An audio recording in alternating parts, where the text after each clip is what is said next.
ഈ അടുത്തിറങ്ങിയിട്ടുള്ള one piece തിയറീസിലെ ഒരു ഡീപ് തിങ്കിങ് ഫാൻ തിയറിയാണ് ഡേവി ജോണീസ് നിക്കാത്ത ഡിസ്ട്രോയർ എന്ന ഈ തിയറി. സോ ഈ ഒരു തിയറിയിൽ ബ്ലാക്ക് ബീഡ് എന്ന കഥാപാത്രം സ്റ്റോറിയുടെ പ്രൊഫസിയുമായി ബന്ധപ്പെട്ട ഒരു വലിയ റോളിനായി സ്ലോലി ബിൽഡ് ചെയ്യപ്പെടുന്നവനാണ് എന്നാണ് പറയുന്നത്.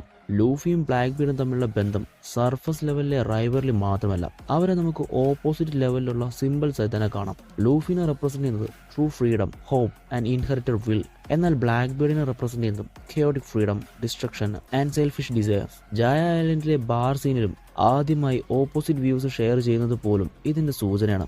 എയ്സിനെ മറൈനുകളുടെ കയ്യിലാക്കാൻ കാരണം ബ്ലാക്ക് ബീഡ് ആണെന്ന് ലൂഫി അറിയുന്ന സമയത്ത് അവനോടുള്ള വ്യക്തിഗത വെറുപ്പ് കൂടി ഉണ്ടാകുകയാണ്. പിന്നീട് സ്റ്റോറിയിൽ വന്ന ഹാർലെ ടെസ്റ്റ്, എൽബഫ് മുറൽ പോലുള്ള റിവീലേഷൻസ് പ്രൊഫസിയുടെ ബേസ് എടുത്ത് വലിയൊരു ഫൈനൽ വാർ സെറ്റ് ചെയ്യുന്നു.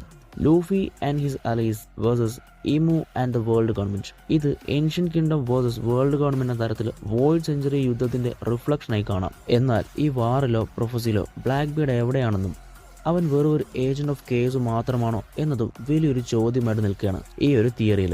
ബ്ലാക്ക് ബീഡ് റോക്സ്ഡി സെബേക്കിന്റെ മകനായതുകൊണ്ട് തന്നെ അദ്ദേഹം ഒരു സിമ്പിൾ വില്ലനാണെന്ന് കരുതാനാവില്ല. അവന്റെ ബ്ലഡ് ലൈൻ പ്രൊഫസിയോട് ബന്ധപ്പെട്ടതായിരിക്കും. സോ അതുകൊണ്ട് തന്നെ ഈ ഒരു തിയറിയിൽ the nepo piece is real എന്നും കൂടി കൂട്ടിച്ചേർക്കുന്നു.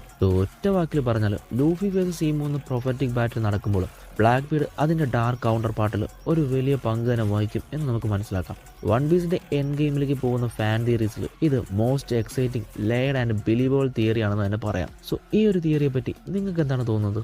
Let me know in comments. Sayonara.